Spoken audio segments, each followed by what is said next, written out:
sa Panginoon at binigyan niya tayo ng panibagong pagkakataon na makapagsalita. Especially after po natin nagkasakit, so napapasalamat din po tayo sa mga panalangin.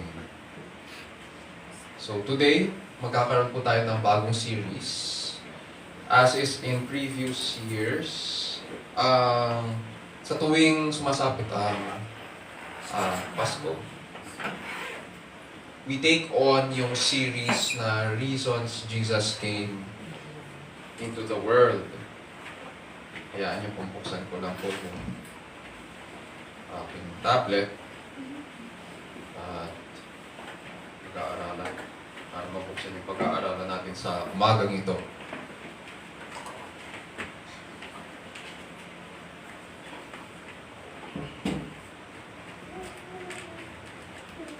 So, bago tayo magpatuloy, kaya nyo pong basahin ko po ang ating passage sa John 12:24 to 27. This time naman po sa Tagalog para sa ating karagdagang kaalaman. So, buksan po natin ang ating mga Bibles sa John 12:24 to 27.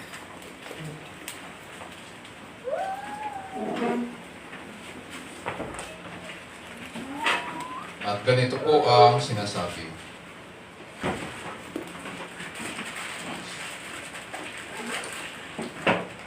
Verse 24. Tandaan ninyo, malibang mahulog sa lupa ang butil ng trigo at mamatay. Mananatili itong nag-isa. Ngunit kung mamatay, ito'y mamumunga ng marami. Ang taong labis na nagpapahalaga sa kanyang buhay ay siyang mawawalan nito. Ngunit ang napupuot sa kanyang buhay sa daigdig na ito ay siyang magkakaroon nito hanggang sa buhay na walang hanggan. Dapat sumunod sa akin ang naglilingkod sa akin. At saan man ako naroroon ay naroroon din ang aking lingkod. Pararangalan ng Ama ang sino mang naglilingkod sa akin. Verse 27. Ngayon ako'y nababagabag. Sasabihin ko ba, Ama, iligtas mo ako sa kahirapang daranasin ko? Hindi, sapagkat ito ang dahilan kung bakit ako naparito upang danasin ang kahirapan. Ito po ang salita ng Panginoon. Purihin ang Diyos.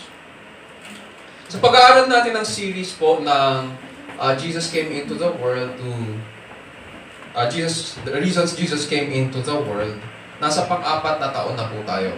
Nagsimula po tayo sa 2021 and there are 30 reasons na dapat nating pag-aralan. Nasa number 18 na po tayo sa umagang ito.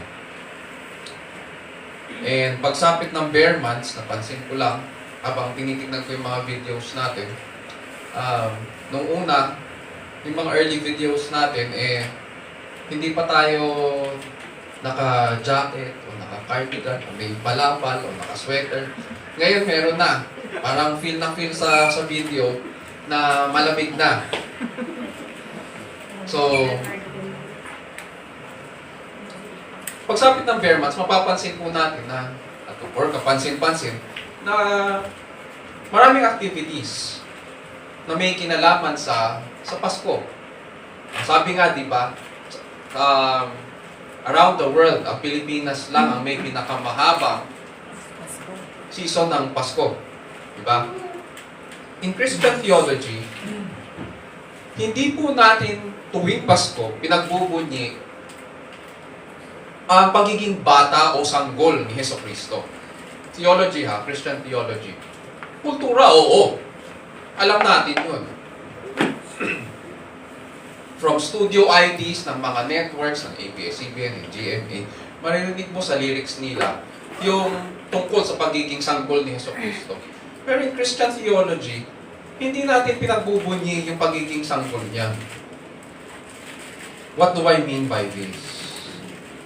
Ang sincelebrate natin ay ang pagpapadala ng Diyos ng kanyang tagapagligtas at ang pagbaba ng kanyang tagapagligtas mula sa kaitaas-taasan upang maging tao. Yun yung essence ng Pasko. Hindi yung pagiging sanggol. Uulitin ko, ang essence ng Pasko ay ang pagpapadala ng Diyos ng kanyang tagapagligtas at ang pagbaba mula sa kaitaas-taasan ng anak upang maging tao. Ang tawag po namin dito sa theology ay the First Advent. Kaya First Advent siya kasi may Second Advent. Pag sinabing Advent, ito yung unang pagparito ng Panginoon. Sa First Advent, doon sineselebrate yung Christmas. But there will also be a Second Advent when Christ returns. And He will return not as a humble Savior, but He will return as King and Judge of all the world.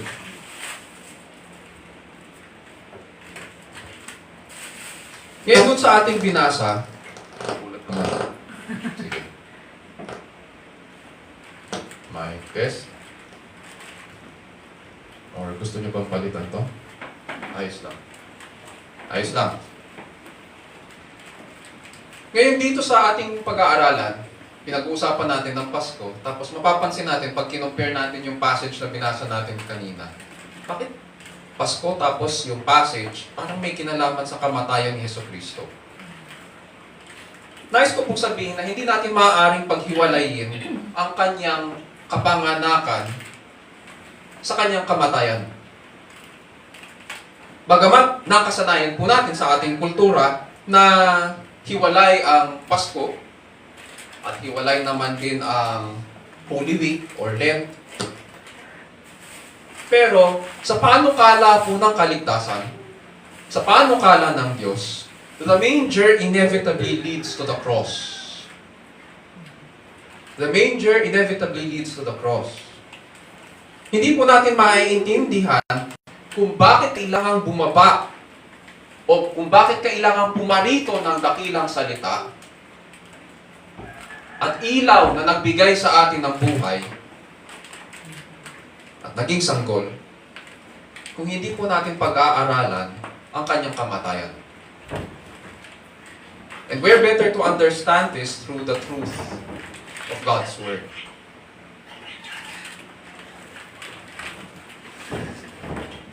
Mubulong pero rinig na rinig hanggang dito eh. May partita, may sipon pa ako eh. So brothers, sisters, and friends, panalangin ko po na mag-minister ang mensahe ng Diyos sa atin sa umaga ito. Especially sa atin ng mga nababalisa o nabibigatan, nahihirapan sa ating pananampalataya at buhay. Nawa makilala po natin ang Panginoong Hesus na tapat at lumapit po tayo sa Kanya nang may tamang pagkilala. Habang pinakakain niya tayo mula sa Kanyang salita, nawa pagkalooban niya po tayo ng panibagong pagnanais, lakas at pagpapahalaga sa Kanyang salita upang matutunan nating tumugon sa Kanya sa maayos na pagsamba sa presensya ng Diyos sa ilalim po ng kapangyarihan ng Diyos at para po sa kalwalhatian ng ating dakilang Diyos. So umagang ito, ganito ang magiging tanong natin sa Scriptures until the last Sunday of the year para sa series na ito. Isa lang naman ang tanong natin. What is or are the reasons Jesus came into this world? What is or are the reasons Jesus came into this world? Ano po ba ang mga dahilan sa pagparito, pagbaba ng Panginoong Jesucristo sa mundo? Ano po ba ang dahilan sa pagparito, pagbaba ng Panginoong Jesucristo sa mundo? Which leads us now dito sa ating passage to John chapter 12. Itong passage natin ay, pag tinignan natin yung setting, it is about a week bago mag-Passover.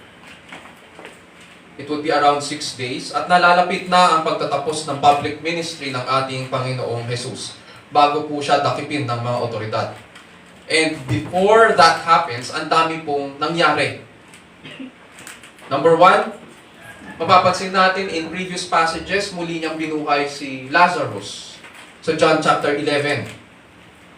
And this created a lot of a lot of yung mga chismis-chismisan sa bayan. Hindi lang yon. Siyempre, kapag may nagsabi dyan, oh, nabuhay mula sa patay si kaganyan, si Ka Lazarus. Hindi ka ba naman makikiusyoso rin, di ba? Totoo ba yun? Totoo ba yun? Oo. Hindi lang yun. Noong Sunday, a few days after niya pagalingin si Lazarus, pumasok si Jesus sa Jerusalem. Who would do that? Knowing na marami siyang kaaway sa Jewish establishment, bakit ka papapasok sa kuta ng leon? O sa kuweba ng leon? Diba? Pero ganun ang ginawa ni Jesus. At hindi lang yon. Hindi siya maaaring patayin ng kanyang mga kaaway during that time nung pumasok siya sa Jerusalem sapagkat ang tingin nila sa kanya ay hari. Kaya nga sa Bibles, pag binasa natin ang account ng pagpasok niya sa Jerusalem, ang title dyan, The Triumphal Entry into Jerusalem. Tradition tells us na ang tawag dito ay Palm Sunday. Pero pag binasa natin ang mga Bibles natin, ang tingin sa kanya ng Bible ay hari. The Triumphal Entry. Habang nakasakay siya sa isang donkey. Iniisip natin ano yung symbol ng donkey. Siguro I will just digress for a moment. Simbolo po yun sa Old Testament ng pagpasok ng isang hari na nagtagumpay sa kanyang campaign. So, pupasok siya ngayon sa kanyang bayan with peace and everything and all the riches na kanyang nakuha dahil doon sa kanyang campaign. Kaya nga, triumphal entry ang tawag doon. At ngayon, ang tingin sa kanya ng mga tao, hari. So, paano siya ngayon? Anong gagawin sa kanya ng kanyang mga kaaway? And yet, pumasok siya sa Jerusalem. Ma-imagine natin yung dami ng tao na nakakakilala sa Kanya at yung kasikatan ng Panginoong Jesus. Maraming nakakakilala sa Kanya, mga kaaway niya, mga Hudyo, at saka mga Hentil. And during this time, dahil ito po ay papalapit na po ang Passover po yung matatandaan natin na sineselebrate nila yung gabi na kung saan dumaan ang angel of death nung nasa Egypt sina Moses at saka yung Israelites. Kaya tinawag na Passover kasi kailangan maglagay ng mga Israelita ng dugo doon sa itaas ng pintuan nila para laktawan sila ng angel of death. At kapag hindi ka natagpuan na may dugo ng kordero doon sa pintuan mo, papasok yung angel of death at papatayin yung firstborn son mo. Walang namatay nung gabing yun sa Israel. At yun yung sineselebrate nila dito sa pistang ito. Yung Feast of the Passover. At ang pinakahuling gabi, syempre, yung isa-celebrate nila, yung communion. Yung breaking of bread. Yun yung ginawa ng Panginoong Jesus bago siya dakipin, di ba? At yun din yung gabi na pinagkanulo siya ni Judas.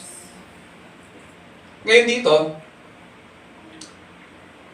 itong Feast of the Passover, marami sa mga Hudyo papaakyat ng Jerusalem. May imagine natin that this is a logistical nightmare. Maraming naglalakad sa daan. Maraming papauwi papuntang Jerusalem. So, yung dami ng tao dito sa Jerusalem, dumodoble, tumitriple. At makita natin dito sa John chapter 12, na may mga Griego daw na naghahanap sa Panginoon. Hindi lamang mga Hudyo ang pumapasok o umaakyat sa Jerusalem para i-celebrate yung feast. Meron ding mga Hentil. At dito, may mga lumapit daw na Griego kay Philip. Hindi sinabi dito kung convert ba sila sa Judaism. Walang sinasabi doon. Ang sinabi lang, may mga Griego na umakyat, tapos hinanap nila ang Panginoong Jesus kay Philip. Bakit kaya si Philip yung hinanap nila? Scholars would say, kasi si Philip ay, yung unang-una, yung pangalan niya ay Griego. Hindi naman Hudyo eh. So, mas makaka-relate sila. Hindi nila hahanap. Natural, kung ikaw kayo, halimbawa na lang, kung ikaw ay tubong Bacolod at bagong salta ka dito sa Maynila, ang hahanapin mo ay, syempre, kapwa mo, kababayan mo. Diba? Kung ikaw ay Ilocano, syempre, ang hahanapin mo, yung Ilocano rin. Ganun talaga. So, yung mga Hentil, nung umakyat ng Jerusalem, nakita nila si Philip, yun yung una nilang nilapitan. Sinabihan nila si Philip, gusto namin makita ang Panginoong Jesus, gusto namin siya makausap. So, anong ginawa ni Philip? Lumapit siya kay Andrew. At sabay sila pumunta sa Panginoon. Pagkatapos nun, ganito ang sinabi ng Panginoon sa kanila. Habang nakaharap na ngayon yung mga Griego, naghahanap sa kanya. Verse 23. Sabi ng Panginoon, "The hour has come for the Son of Man to be glorified." Verse 24, "Truly, truly, I say to you, unless a grain of wheat falls into the earth and dies, it remains alone. But if it dies, it bears much fruit." Ang request po ng mga Griego ay nais nilang makausap ang Panginoong Jesus sapagkat nais nilang makilala pa siya. Hindi sapat para sa kanila na makilala lang siya ng malayuan. Gusto nilang makalapit sa Kanya, gusto nilang makita siya, gusto nilang malamang makahawakan ng Kanyang kamay, gusto nilang makausap siya, gusto nilang marinig ang Kanyang karunungan. Which makes us think, ganito ba ang attitude natin sa Panginoon? Okay na ba sa atin na makilala siya ng malayuan?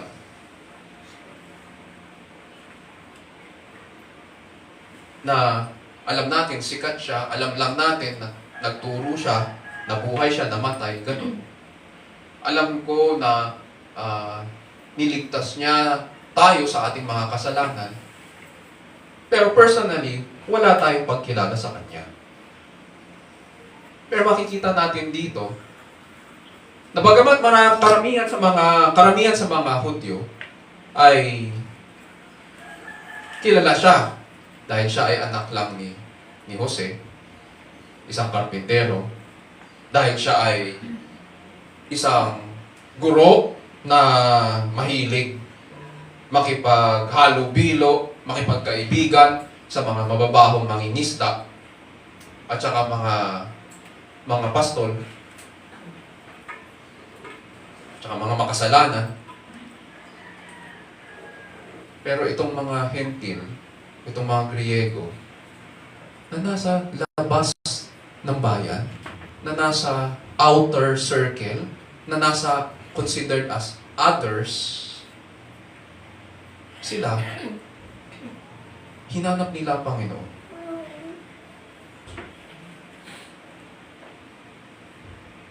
Hindi natin alam kung gaano kalayo o kung ano yung layo ng kanilang nilakad, saan sila nanggaling.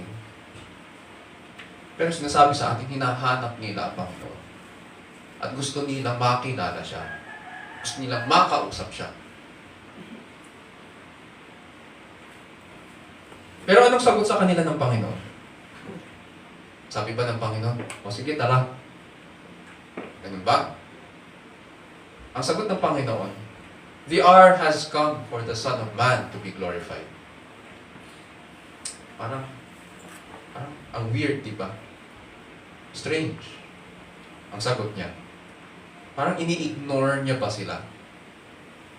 Iiwasan ba niya? Tingnan natin. While it's possible na ang nasa isipan ng mga Griego, sinasabi ng Panginoon na malamang ang pumasok sa kanilang isipan, Daniel, nang makita niya ang anak ng Diyos sa kanyang pangitain. Ang mga mas matanda pa sa mga araw, the Ancient of Days. At mayroong isang tulad raw sa anak ng tao na lumapit doon sa luklukang yun. Walang makakalapit sa Diyos. Pero nakakapagtaka na sa pangitain ni Daniel na may isang tulad ng anak ng tao na lalapit sa Diyos. Hindi tayo maaaring makalapit basta-basta sa Diyos dahil sa ating mga kasalanan. Pero, sabi ni Daniel, meron. At ngayon, itong title na ito, from the Old Testament, ginamit ngayon ito ng Panginoon upang ipaalala sa kanila na yung nakita ni Daniel in all heavenly glory ay nandito sa kanilang kalagitnaan. At ngayon, sinasabi ng Panginoon, the Son of Man must be glorified. And the hour has come for Him to be glorified. It also reminds us kung ang ibig pang sabihin ng Panginoon ay yung nakita ni Daniel.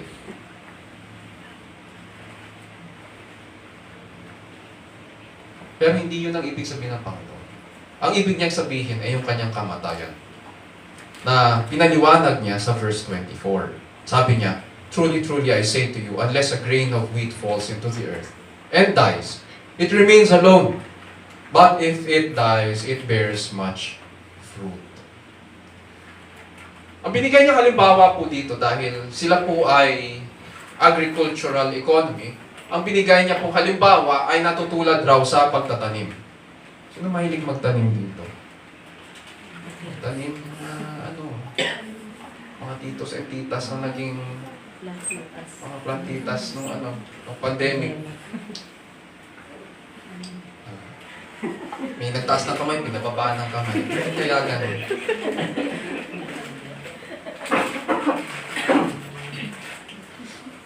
Sabi ng Panginoon, tulad raw ito ng pagtatanim ng isang butil ng trigo.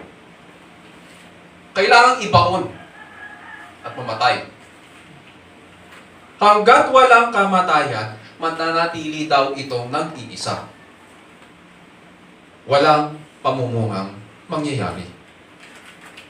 So, ganun yung prinsipyo. Kailangang mamatay, kailangang ibaon muna at mamatay bago po itong mamunga. Ngayon, kung mamamatay at itatanim ito, anong mangyayari? Hindi ito mananatiling nag-iisa. Ang sabi ng Panginoon, mamumunga ito ng napakarami. Ganon din daw ang kanyang kamatayan. Kailangan siyang mamatay, kailangan siyang ilibing upang mabuhay ang marami. Mga kapatid at kaibigan, there is no eternal life. There is no abundance of life without the death of the Son of Man. Ganito ang plano ng Ama na kailangang tukdin ng anak for us to have the possession of eternal life. The Son of Man must die.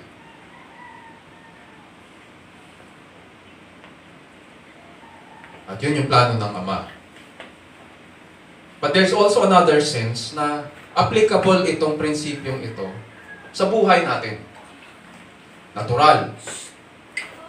Dahil tayo'y tagasunod ng Panginoong Jesus, hindi naman pwedeng may prinsipyo na nagmumula sa Kanya, tapos hindi naman applicable sa atin.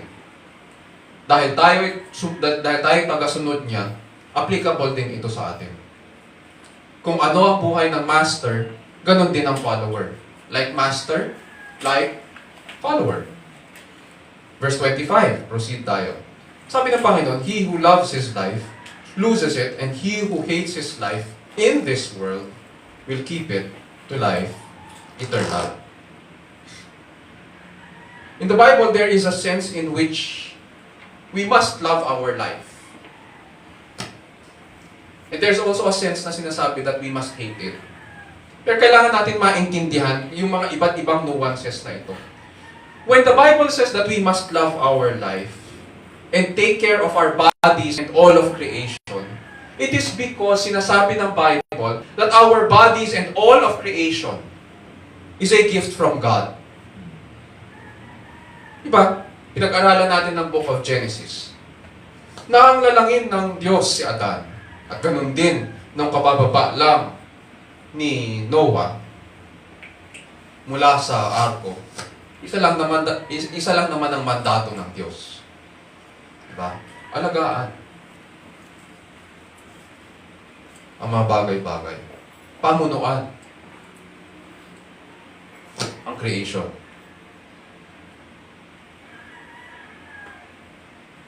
And these are wonderful blessings mula sa Panginoon.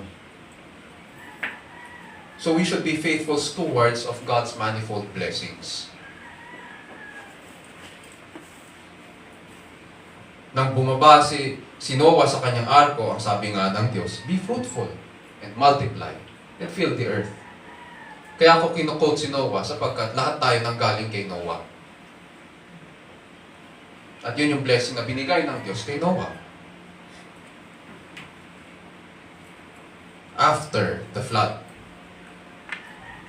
At the same time, dapat po nating maintindihan na kumpara sa pagmamahal natin sa Diyos at Panginoong Jesus, hindi dapat po mas mataas ngayon ang pagmamahal natin para sa buhay na ito. Sa pagmamahal natin sa Kanya. Uulitin ko. Kung ikukumpara ang pagmamahal natin sa Panginoon Jesus, hindi dapat mas mataas ang pagmamahal natin sa buhay na ito sa pagmamahal natin sa Kanya. Dahil tayo sumusunod sa Panginoong Jesus, patungo sa pagbabago ng lahat ng mga bagay, tinatawag po tayong itanggi ngayon ang lahat, including ang ating mga achievements at magagandang experiences at yung mga hinahangad nating conveniences na ino-offer sa buhay na ito. Hindi ko po sinasabi ngayon, baka iniisip ng ilan sa atin, ano ba itong tinuturo ni Pastor? Mamuntok ba tayo? Hindi ko po tinuturo na mabuhay tayo na parang ermitanyo.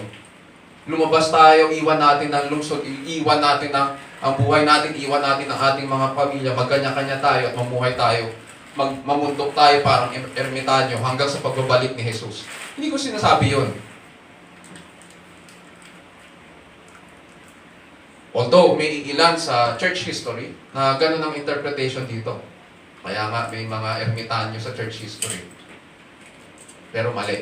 Meron pa ang ilan, pag nabasa mo yung mga biography nila, ang ginawa nila, namundok sila, namuhay sila sa ilang, iniwan nila yung mga pamilya nila sapagkat naniniwala sila na ang mga sexual relations, maging sexual relations sa kanilang asawa ay marumi daw sa harapan ng Diyos. Tapos ang ginawa nila, dahil hindi nila makontrol ang kanilang mga urges, ang ginawa nila, pinutol nila ang kanilang ari. Mali po yun. Mali yun. Maling interpretation yun. Ang sinasabi ng Panginoon dito, ganito. Sino po ba ang tunay na minamahal natin?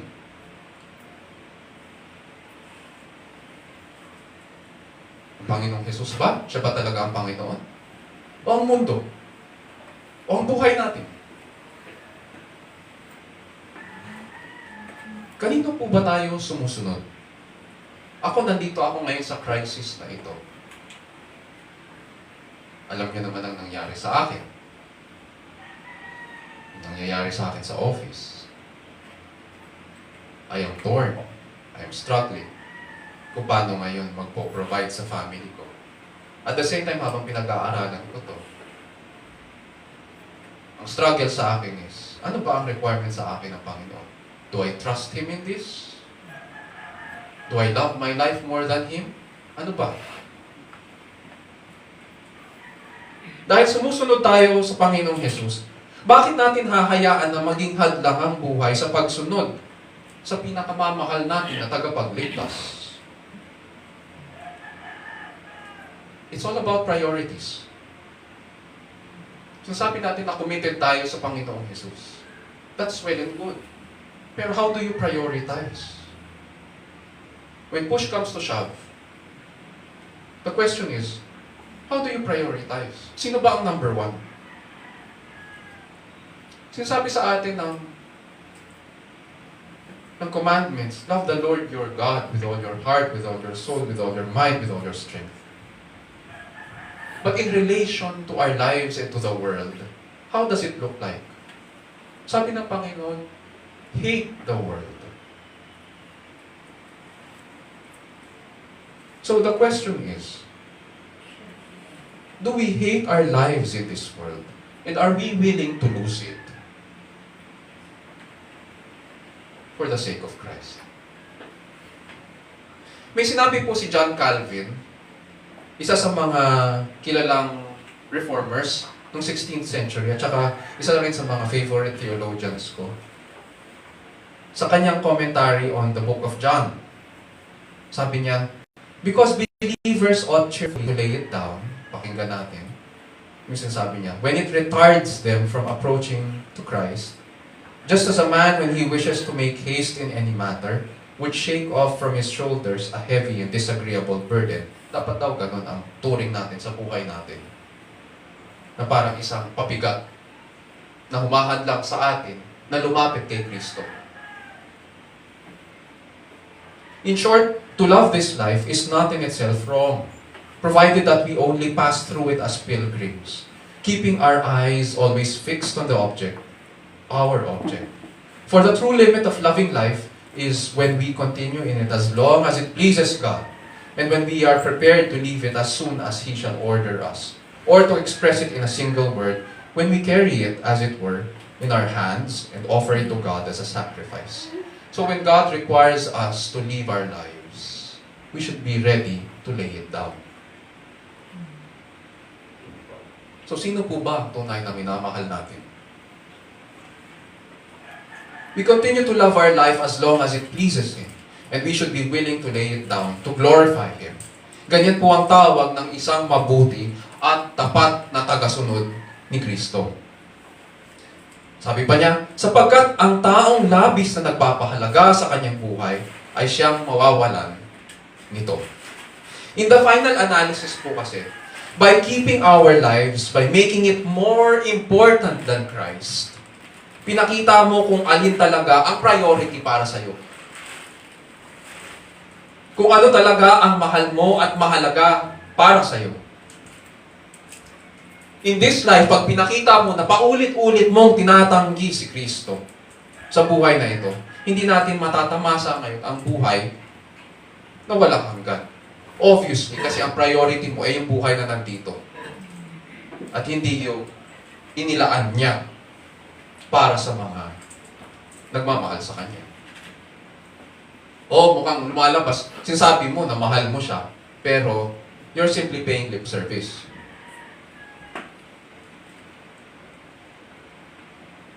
Alam ng Panginoon yun. Hindi mo siya maloloko.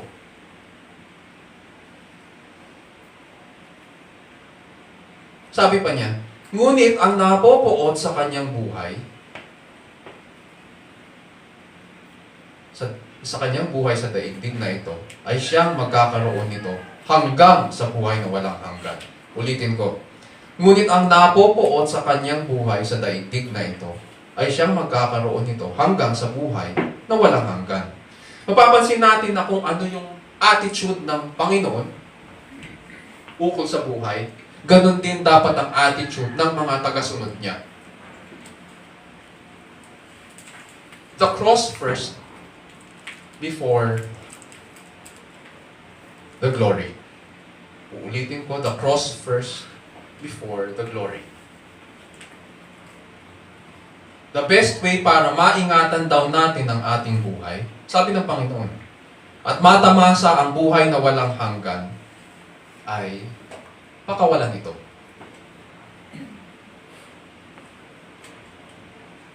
Let go of this life. Don't hold on to it. Lay it down. Huwag mong pahalagahan ng buhay na ito ng higit kay Kristo. Another interesting thing dito sa ating passage that we should know ay sinabi, siguro pwede nating tanongin, sinabi po ba ng Panginoon, he who hates his life in this world will have eternal life? Pansinin niyo yung Bibles niyo sa verse 25. Sinabi ba ng Panginoon, he who hates his life in this world will have eternal life? Na parang, wala kang eternal life, pero ang pamamaraan para makuha mo ang eternal life ay kailangan i-sacrifice mo yung buhay mo. Ganun ba ang sinabi niya? He who hates his life in this world will have eternal life? No! Ang sabi po niya, he who hates his life in this world will keep it to life eternal. Sa mga tuwid, Nakalaan na po ang buhay na walang hanggan para sa lahat ng tapat kay Kristo. Para sa lahat ng tapat na sumusunod sa Kanya, naghihintay na po para sa atin ang buhay na walang hanggan. Parang tulad sa isang race, tumatakbo na tayo eh. So, ang intention dito ng Panginoon ay patuloy dapat tayong tumatakbo. Sapagkat andyan na, naghihintay na, hinihintay na para kunin mo. Therefore, ganito dapat ang direksyon at pinapakita ng ating buhay dito sa daigdig, dito sa lupa. Na para tayong mananakbo at binipilisan natin hanggang sa pagbabalik ng Panginoon. Hindi dapat nagsuslow down. Kumbaga parang isang taong, sabi nga ni John Calvin, parang pilgrim. Hindi ko lang alam kung may concept tayo ng pilgrim sa mga Pilipino. Pero, para kang isang manlalakbay. Pag pumunta ka sa ibang bansa at para kang turista o manlalakbay, hindi ka nagsistay doon. Although alam ko may mga Pilipino na may style. Pupunta doon tourist visa, pero ang intention talaga ay mag-apply ng trabaho at doon gagawa ng kalokohan. Hindi yun. Ang sabi ng Panginoon dito, abay, nandito lang tayo. We're just passing through. We're not citizens of this world. We're citizens of a greater kingdom. You do not belong here. And so, if you do not belong here, dapat kang magmadali. May direksyon ng buhay. Patungo sa buhay na walang hanggan. Patungo sa piling ng Panginoon. Siguro, dapat nating maintindihan na isang malaking kapalintunaan na pinapalaganap ng mundo for all time siguro ay sinasabi nito na kailangan daw natin tangkilikin ang mga bagay na nandito sa mundo. Mga bagay na nagdadagdag ng status sa atin, mga bagay na nagdadagdag ng achievements natin at saka experiences natin. At magkamal ng iba't ibang uri ng mga gamit para masabi na big time ka na. Whether it be in work, or whether it be sa iba't ibang mga experience natin or achievements. Para masabi natin na narating mo na, ikaw na, o asensado ka na, depende sa generation na nagsasalita. O maganda ang iyong pamumuhay. Paano mo sasabi ngayon? Ito ang challenge. Kasi babangga ka ngayon sa pananaw ng Diyos. Paano mo nasabi na gumanda ang iyong pamumuhay o narating mo na kung hindi naman natin talaga hawak ang ating buhay? Kung hindi naman talaga natin hawak ang ating kapalaran? Paano mo nasabing narating mo na? At paano mo nasabing big time ka na? Sa mata ng Diyos, may Diyos na kumokontrol sa lahat. At sinasabi niya na lahat ng bagay sa daigdig na ito ay mabubulok. At darating ang panahon na kailangan niyang baguhin ang lahat. So ano ngayon ang mangyayari doon sa pagiging big time natin? May saysay ba? Ano mangyayari doon sa sinasabi natin na narating na natin? Ano masasabi natin doon ay kailangan maging enriching ang aking experience sa mundong ito? Samantalang may mas maganda pang daigdig na nakalaan para doon sa sumusunod sumusunod sa Panginoon.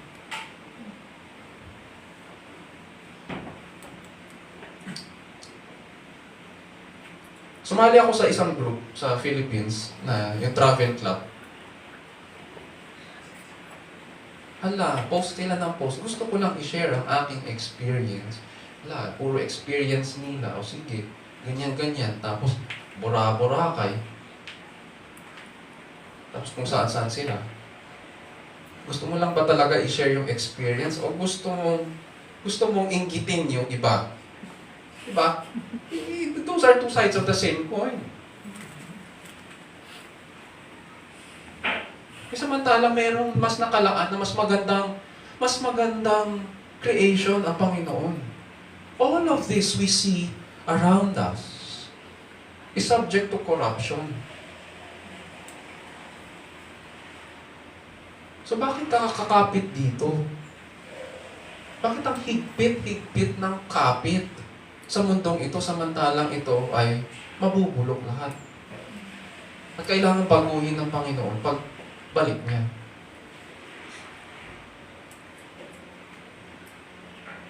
This past week po sa aming family devotions, natuwa ako doon sa isang pinag-aralan namin mula sa Psalm 127. Dahil natutunan po namin na ang kayamanan, ang kaginhawaan, ang kaligtasan or security, at katiwasayan ng pamumuhay ay hindi mula sa gawa ng ating mga kamay. Kahit anong gawin natin, sa totoo lang, there's no such thing as security in this world. At kahit, no matter what your parents were led to believe, or how you were led to believe, na kailangan mong magsikap sa buhay na ito para yumaman ka, that's not true. It's not true. Pastor, parang nadi-discourage naman kami sa pagtatrabaho. Mamaya, pupunta tayo dyan sa pagtatrabaho. Why? Why doesn't it make sense? Because at the end of the day, prosperity and security come from the Lord. It is His achievement. And it is His to give. We do not earn it. At natutunan namin yun sa Psalm 127. Nang sabihin ng mga aawit, unless the Lord builds the house, its builders labor in vain. Notice doon sa Psalm na yun na Diyos ang gumagawa ng bahay.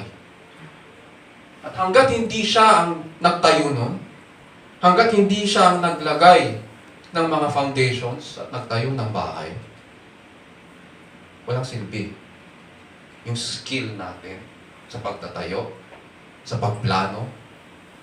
Walang silbi yung dunong natin sa mundong ito. Kaya hindi tama na ino-overwork natin ang ating mga sarili.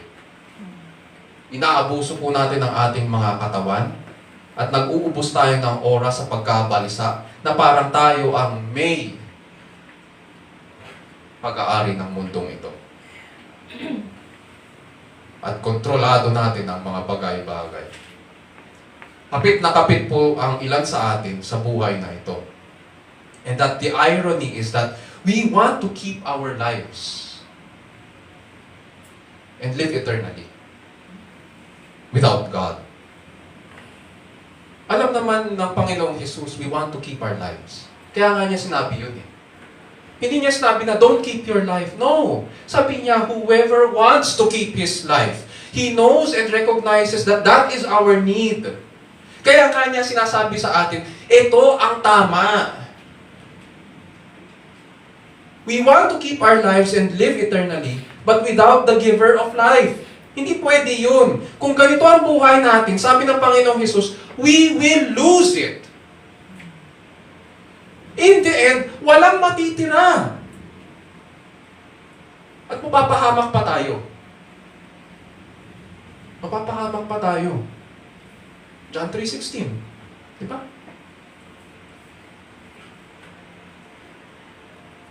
Simple-simple. Ngayon, hindi ko po sinasabi na huwag maghanap buhay at huwag magplano o huwag magsipag. Hindi ko sinasabi yun. Ang pagtatrabaho po ay blessing mula sa Panginoon. Ngunit dahil ang kayamanan, ang kaginhawaan, ang kaligtasan at katiwasayan ng pamumuhay ay nagmumula sa Diyos, nararapat lang na mabuhay tayo para sa Kanya.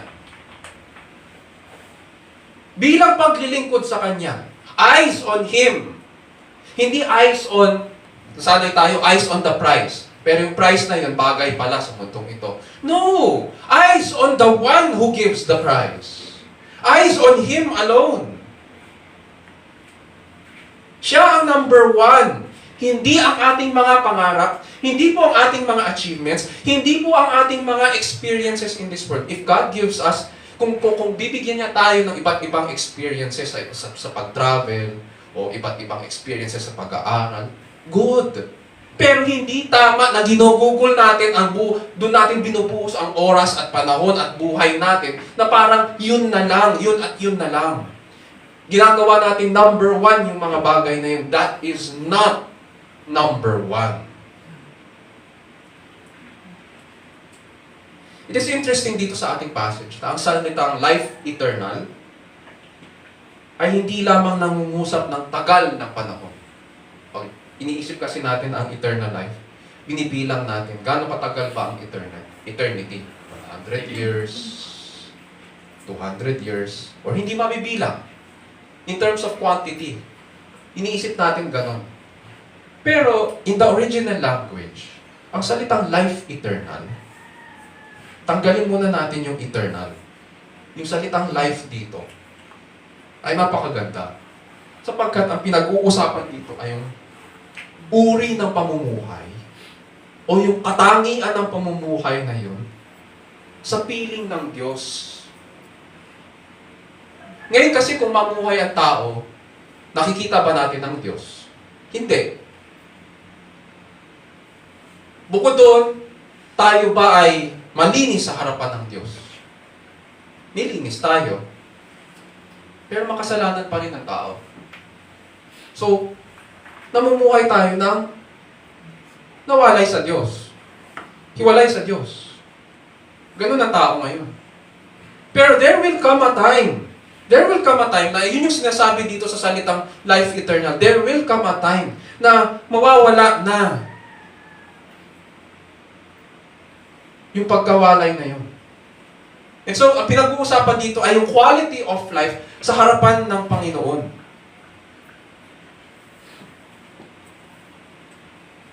Parang ang sinasabi niya, kung ngayon pa lang, hinahangad mong mapalapit ka sa Diyos, darating ang panahon na lahat ng bagay na, o lahat ng balakid na humihiwalay sa iyo sa Diyos ay mawawala na.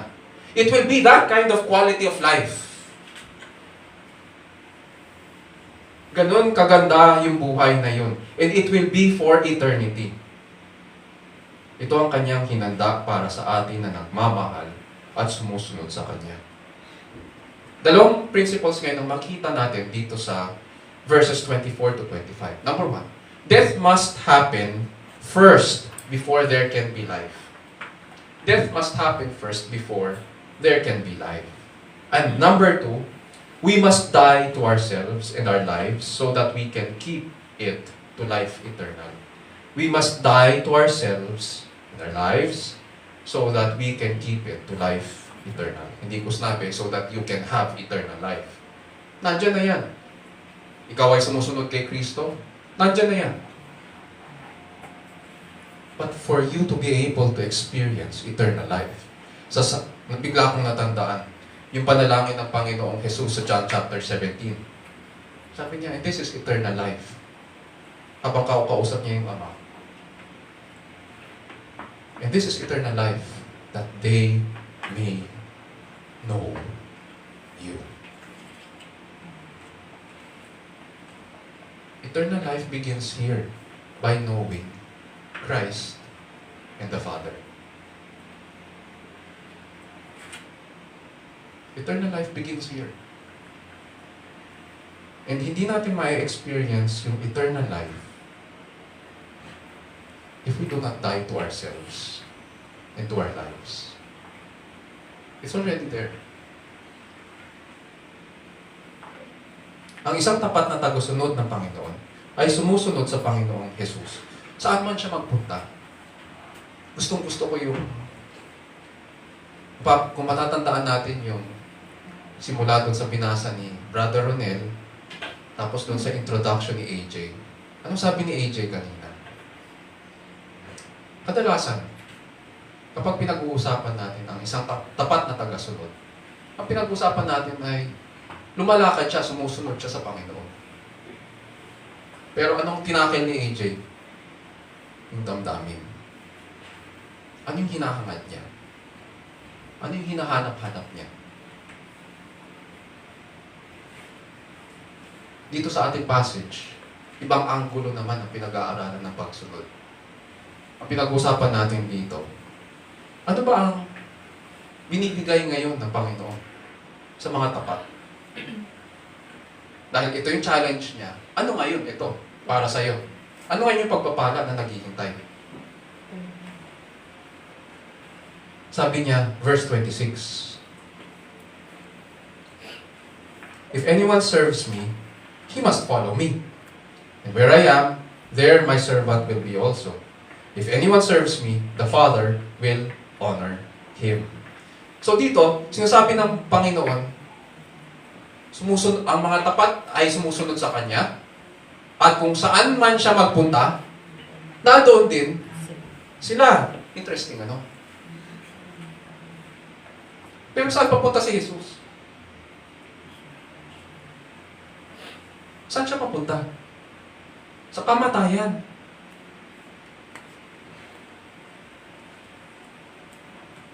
Sabi niya, saan man naroroon ako, nandun sila. The question is, siguro napapalunok tayo. So, ibig sabihin, Pastor, dapat ko rin bang ibigay ang buhay ko katulad ng ginawa ni Kristo? Marami sa atin, sa kultura, isip na parang ganito. Ano na? Kwaresma na. Kaya ang gagawin ko, ihahanda ko na yung mga latay, latigo, tsaka mga blade, hiwain na yung likod, di ba? Tsaka alcohol o suka. Tapos, ihahanda ko na rin yung koronang, ano ba yung koronang tinik? Koronang itim yung nasa isipan. Koronang tinik, di ba? Tapos maglalakad na ako sa daan. Kasi yan yung panata ko eh. Ganun ba ang ibig sabihin ni Jesus? Ganun ba? Gano'ng katagal yun? 40 days lang yun sa isang taon. Hindi naman 40 days ang requirement ng Panginoon sa atin eh. It's all or nothing. Demand po ito. Hindi po ito request na pwede kang tumanggi. Kung ikaw ay tagasunod ni Kristo, noong unang panahon, kung saan ka papunta ang Panginoon, dun ka. Kung wala siyang matutulugan, at matutulog lang siya sa ilang, at ang ulo niya ay ilalagay lang niya sa bato, ganun din. Ganun ka rin matutulog, kasama niya sa tabi niya. Wala kayong unan. Siguro ang unan mo lang, palad mo. Ganun siya. Kung ano yung kakainin ng Panginoon, yun din ang kakainin mo. Kung anong iinumin ng Panginoon, yun din ang iinumin mo. Noong unang panahon, ganun ang isang tagasunod. At ngayon, dahil papunta siya sa krus, mapapaisip tayo lahat. Ibig sabihin, lahat sila papunta doon. Yes. Sabi ko nga, di ba, ang attitude ng isang tagasunod ay katulad ng kanyang Panginoon. The cross first before the glory. Death first before life. Ang maganda rito, in-expound ngayon, pagdating ng New Testament, in-expound ni Apostol Pablo ito. At every time na meron tayong ibabaptize, pinapaliwanag natin ito. Ganito kaganda ngayon. Ito ang Panginoon. Sabi niya, saan man naroon ako, nandun din kayo. Dahil po si Kristo ay namatay sa krus, tayo'y namatay at nalibing kasama niya. Okay? At kung paanong binuhay na muli si Kristo sa pamamagitan ng dakilang kapangyarihan ng Ama, tayo na may mabuhay sa isang bagong pamumuhay. Hindi resurrection life in the future ang pinag-uusapan. Ang pinag-uusapan, yung buhay ngayon, which will lead to resurrection life. Kaya nga, dahil sa kagandahang loob ng Diyos, hindi na tayo maaaring mamuhay pa sa dati nating pamumuhay na alipin sa kasalanan. Romans chapter 6. In-expound ni Pablo itong konsepto ng Panginoon. Kung saan man naroroon ako, nandun din kayo. At dahil namatay tayo kasama si Kristo sa kanyang krus, at nandun din kasama rin tayo nung siya'y inilipin, bakit pa tayo mamumuhay sa ganitong klaseng pamumuhay na ang kahihinatnan ay kabulukan? Bakit tayo mamumuhay ng ganito? Katulad ng dati na alipin sa kasalanan. Bakit pa? Wala na tayong dahilan. Yun yung sinabi niya sa verse 26. Ganun kaganda. Pangalawa, hindi lang yun. Sabi ng Panginoong Jesus, pararangalan tayo ng Ama. If anyone serves me, the Father will honor Him. Tulad ng pagtanggap ng Ama sa kanyang anak, dahil sa kanyang ginawa, ganon din ang pagtanggap sa atin ng Ama, alang-alang sa kanyang anak. At dahil binigay natin ang ating buhay upang paglingkuran si Kristo, hindi ito ngayon mananatili na mag-isa. Tulad ng isang butil, dahil nakasama tayo kay Kristo nung siya'y namatay. Sabi ni Kristo, di ba, ang isang butil ng trigo, kapag namatay yan, hindi yan mananatiling mag-isa. Mamumunga yan. At dahil naman tayo kasama si Kristo, ano yung kagandahang loob ng Diyos sa atin? Hindi tayo mananatiling mag-isa. Ang buhay na binigay niya sa atin ay mamumunga sa buhay ng iba. Ganun ang pagtanggap sa atin ng Ama. In effect ngayon, sagutin natin ngayon yung tanong, iniwasan pa niya yung mga Griego? Hindi. Iba lang talaga kung sumagot ang Panginoong Yesus. Pag sumagot siya, ang ibibigay niya sa iyo yung kalooban at panukala ng Ama. From this side of the cross, nakita natin kung paano namunga ang ministry at buhay ng ating Panginoong Yesus at ng kanyang mga alagad. Dahil naging tapat sila sa Panginoon at hindi ininda ang hirap ng buhay at pananampalataya, maraming pamilya ang nakakilala sa Panginoon. Hindi lang yun, nakakilala rin po tayo. Makakarating ba naman dito ang Ebanghelyo kung hindi na natiling tapat ang mga alagad sa Panginoong Hesus? Tayong mga hintil, tayong mga nasa labas ng Jerusalem, naging kabilang po tayo sa sambahayan ng Diyos. Ngayon, kailangan po nating tanongin, ano po ba ang dahilan sa pagparito o pagbaba ng Panginoong Hesus sa mundo? Verse 27, Now my soul has become troubled, and what shall I say? Father, save me from this hour, but for this purpose I came to this hour. Pansin natin ngayon sa kanyang pagiging tao, yung bigat ng dalahin at hirap na kanyang pinapasan. This time, Jesus opened His heart to His listeners.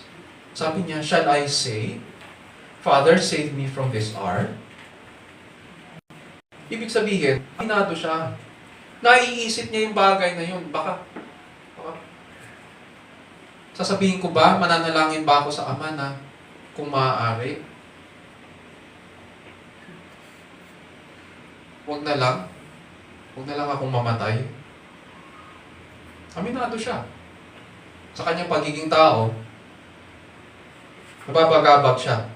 Ngunit mapapansin natin dito, so eto ngayon, this is the perfect example kung paano ngayon ina-apply ng Panginoong Jesus yung principle na death must give way to life. Death must occur first before life.